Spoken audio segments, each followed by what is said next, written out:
Hi guys, this is me, Eva G, and welcome back to my channel.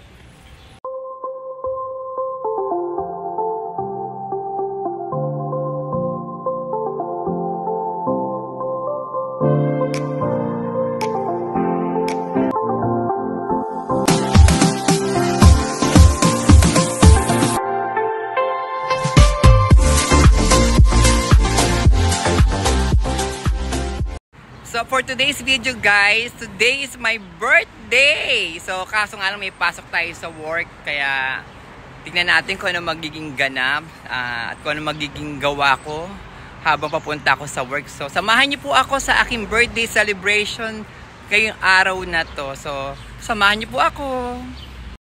So guys, nasa bus na tayo. So, samahan niyo po ako makapunta sa New York. So tayo ay mag-ikot sandali hanggang pupunta tayo sa trabaho. Okay? So palabas na tayo sa Port Authority.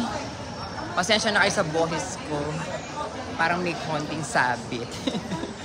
Parang malat. So lakad tayo papalabas ng Port Authority.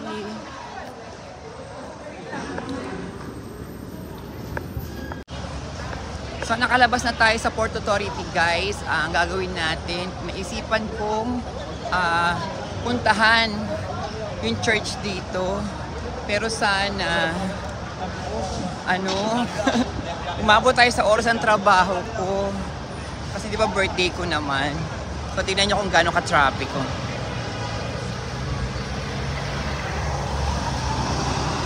So lakad na tayo ng lakad lang. Ang ganda ng weather ngayon. Walang kalamig-lamig. So, dagang mainit na ngayong araw na to. Pero mamayang gabi, sa weather, medyo lalamig ng konti. Kaya ano pa rin ako. May bolero pa din akong suot. Ito nga pala yung outfit ko ngayon. Papasok sa trabaho. At at the same time, mag-ikot-ikot nga tayo. So, lakad-lakad pa rin tayo. Ay, yan yung inaantay ko sa Netflix. Oh my God, ang saya. Ang dami-daming tao. Diba?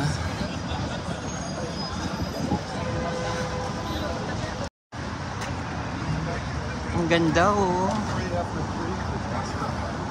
Kaya masarap mag-ikot dito ng ganitong oras eh. Ng tanghali. And at the same time, yung maganda yung weather. Kasi kitang-kita mo yung ganda ng Times Square. At kitang-kita mo kung gaano ka-busy mga tao.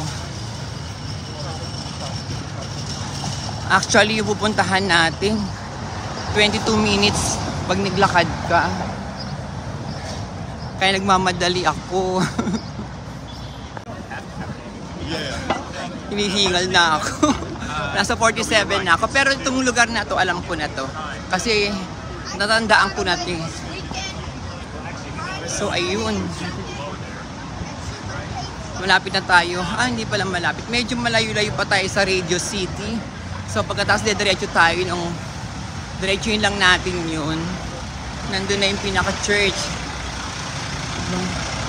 Kasi birthday ko, gusto ko lang kahit makapagdasal sa church. So nandito tayo ngayon sa The Tonight Show sa NBC Studio. So alam ko dito ginaganap si ayan. So katabi niya yan, Radio City. Yan, famous na Radio City na yan. Oh my gosh. Pasensya na kayo. Ay, ang gwapo ni Kuya. Di ba rin ako napagod? Charot! Ayan. The Radio City. Ito yung isa sa magandang nirarampahan dito. Especially kapag magpapasko. Kasi dito yung Rockefeller na yung malaking mataas na Christmas tree na binubuksan. Nandito na tayo sa Rockefeller. Ayan po. Diyan po tinatayo yun, mataas na Christmas tree bago magpasko. At dito rin binubuksan. I mean, nilalight. At ito yun parang, ano ba tawag dito? Yung pwede kang mag-ano dati dyan eh. Skating ba yun? Pero ngayon napakaraming tao. Grabe, ang saya oh.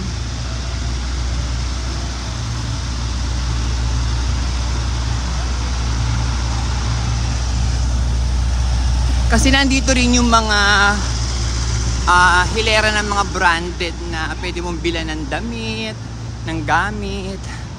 Ay, may Banana Republic, may Swarovski. Ayun na pala yung church. Ay, salamat po. Salamat po at nakarating ako dito. At di ako maliit sa trabaho. Ayan yung church. St. Patrick Cathedral. Yung may Colehan ba tawag dyan? So tawid na tayo. Kahit wala tayo sa tawiran. Ayan. Banana Republic.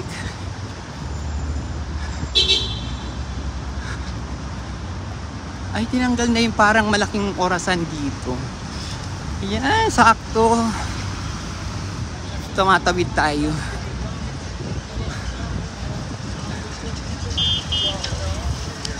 Pasensya na kayo ah. Kasi pag hindi ko ginawa ngayon araw na ito, mismo ng araw ng birthday ko, parang di na ako mag-e-enjoy na gawin siya. So, ayan po yung simbahan. Ang daming tao sa labas. Pasok tayo, dasal tayo. Yan guys, nandito tayo sa loob ng St. Patrick Cathedral. Salamat po Lord. Happy birthday to me. Kaso sandali lang tayo. Pero nakapagdasal na ako. Salamat po. Ayan. St. Patrick's Cathedral. Thank you po ulit, Lord Jesus Christ. Thank you po. Walang hanggang pasasalamat po. Amen. Nakapagdasal na tayo. So, hindi man ako parang satisfied kasi nga, 'di ba? Hindi ako naka-attend ng mass. Pero at least nakapagdasal na rin ako ngayong araw ng birthday ko. Thank you po. So, 1:12 na. Kaya nagmamadali ako kasi 22 minutes pa uli yung lalakarin ko. At buti naman nakapagdasal na rin ako. Kanina para akong nahihiya kasi diba, birthday ko parang nag-pray lang ako, hindi ako naka-attend ng mass. Pero sa Sunday off ko, for sure magsisimba ako. Hindi man dito, pero magsisimba ako dun sa church na malapit sa amin. So lakad-lakad pa rin tayo hanggang makarating tayo sa trabaho ko. Yang hilera na yan na nilakaran natin, isa sa mga lugar yan ng mga, sabi ko kanina, mga bilihan ng mga branded na gamit. Next time puntahan na lang natin. Pag maganda na yung off ko. Maganda na yung araw ng off ko. Kasi ang off ko ngayong week na to, Monday and Sunday. Imagine magkalayo siya, di ba? Hindi katulad ng iba na parang magkasunod. Parang Monday, Tuesday, ganun. So, magagahol tayo kapag ginawa natin yun. Sorry ka na. Bilisan na natin. Pak! Lalo na pag magpapasko tong lugar na to. Grabe, napakaganda. Itong lugar na to, napaka-busy talaga eh.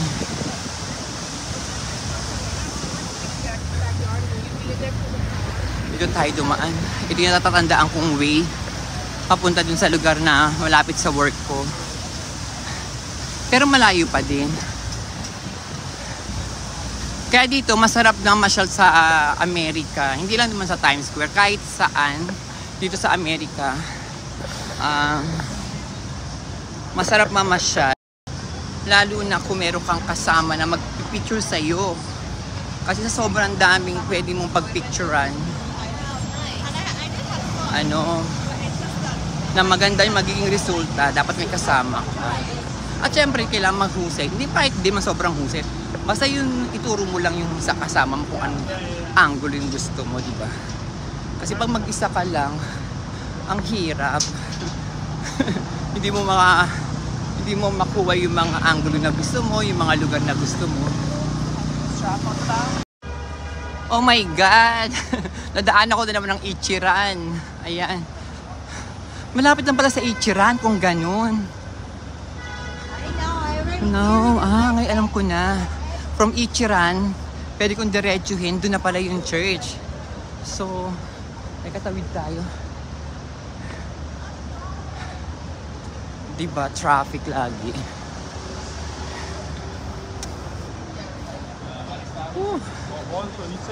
Pero ang ganda, itong lugar na to, ang ganda talaga din. Ayan. So, 7th Avenue, 49. Wow. Dito tayo dumaan. Sa kabila tayo dumaan.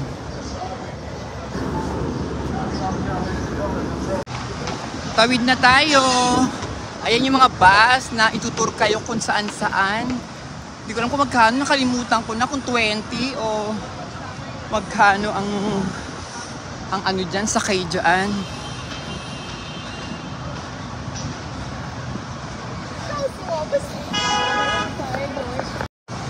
Nasa 47th Street na tayo.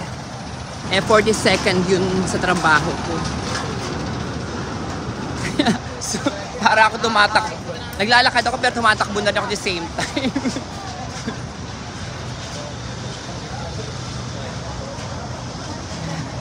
Sandali! Ayan, nakatawid din tayo. Nagmamadali pero nagawa ko pa rin mag-vlog, di ba?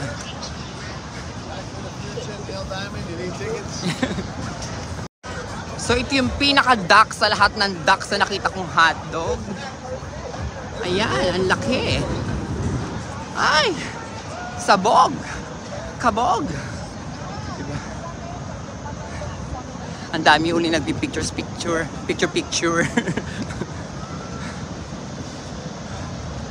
Ang ganda ng weather. Sandali. Sobrang ganda niya. Baka masagasaan naman ako. Hindi ako tumitingin. Dire-diretso lang. Ayan. Ito yung paggabi. Napakaraming tao. May mga nagsushow pa dito. Pero ewan ko lang ngayong gabi kung sino magsushow dito. Kasi pag summer, ganyan eh.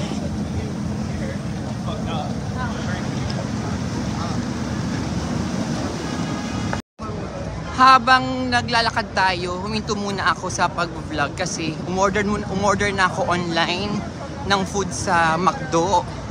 Para pagdating ko sa McDo, kukunin ko na lang. Ayan, 4, 3, 2, 1. Ayan, pwede umabot pa rin tayo.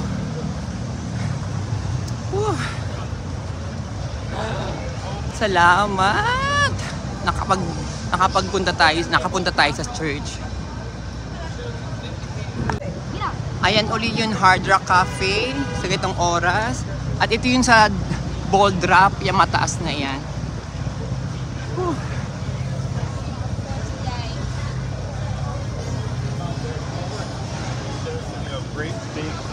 my God. Sana malate. Sorry po. Umorder na ako ng food sa McDo kasi hindi pa ako nagbe-breakfast and at the same time pag nagtrabaho ako, hindi na ako makakapag-lunch. So, ang break ko na 8 na ng gabi. Baka mahilo naman ako sa gutom. So, malapit na naman ako sa McDo at the same time sa trabaho ko. Kaya, pero 1:30 na.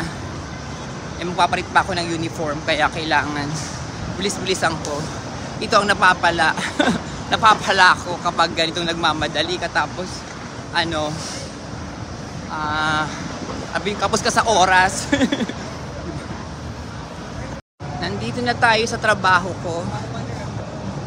Buti na lang yung McDo katabi lang niya. Ayan. Ito. Yan yung trabaho. Diyan ako nagtatrabaho. Yung building na yan. Yung hotel na yan. So, ayan. Yan sa likod ko. Ayan.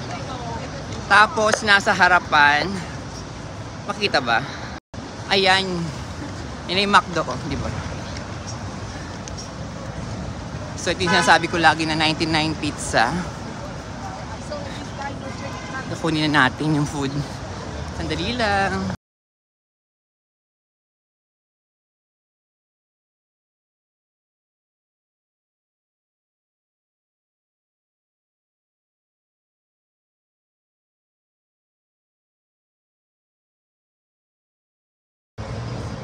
So katatapos lang ng trabaho ko ulit. Grabe, pagod na pagod ako. Lagi naman ako pagod. Kasi nga ano eh, di ba? Like ko sinasabi na ano kami ngayon, 105% occupancy. So as in nakalagay talaga sold out talaga. Eh dati kapag nagdi-DND kami, minsan dalawa lang yung nagpapalit ng pagpapalinis ng gabi. Ngayon 13 nagpalinis ng gabi, isipin mo. So, pero ganun ba man, okay na din. Mas masarap yung may trabaho kesa wala. At masarap na rin yung may ginagawa kesa wala para yung oras hindi mo napapansin. So, ituloy na lang natin yung paglalakad ko dito. Total, ganun lang din naman nangyari sa birthday ko sa maghapon ngayong araw na to. So, pero syempre, thank you kay God sa panibagong, sa isang taon ulit na dagdag sa edad ko.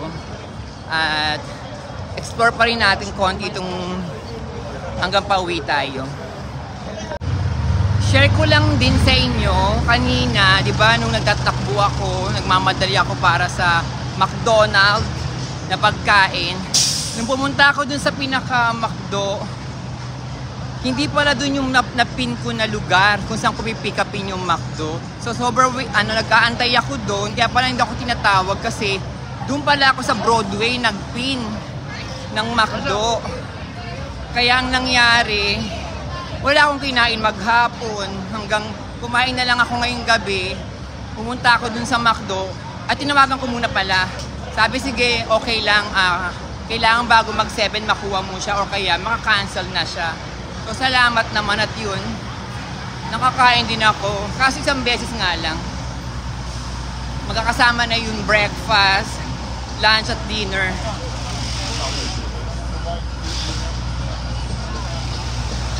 Ay. Tingnan nyo kung gaano karaming tao ngayon. Tuesday pa lang naman pero napakaraming tao.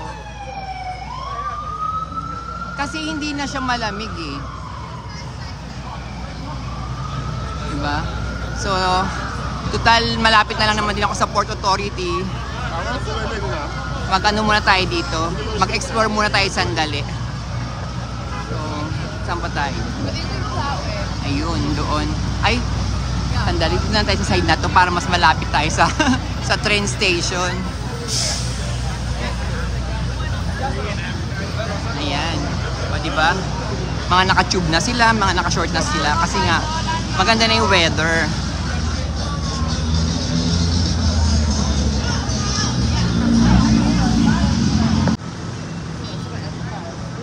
Papasok na tayo. Nandito na tayo sa labas uli ng Port Authority. Ang ganda ng mga ilaw dito eh. Kaya masarap pag-picture eh. Gulag ba kung ganun?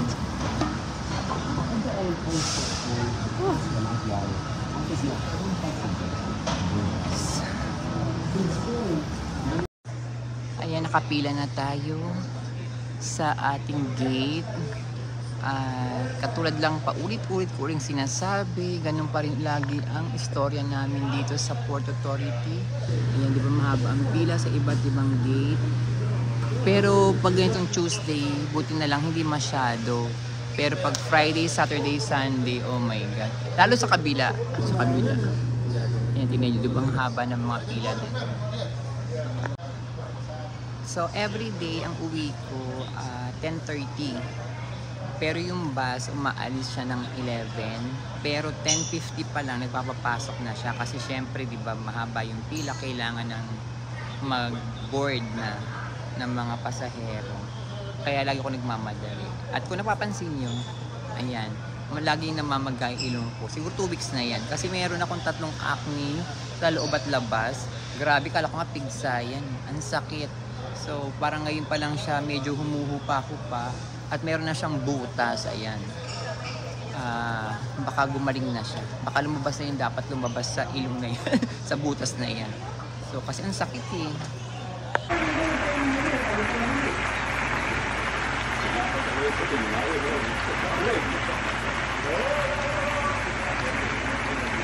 Saan man at anong oras ito abutin. I think what was important for us is to establish consistency within sa pagkain namin. Oo, kasi delivery. Yes, Tapos ang oo. init-init ng panahon, tapos dadaan pa ng EDSA.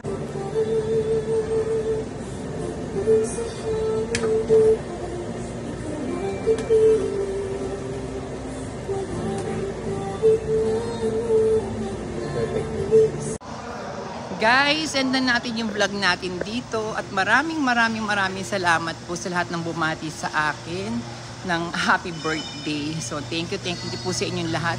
Hindi ko na po kayo maisa-isa sa sobrang dami nyo po. Thank you po mula po sa kaibuturan ng aking puso at huwag niyo pong kalimutan mag-subscribe, mag-like, mag-comment and share nyo na rin po. Love you guys!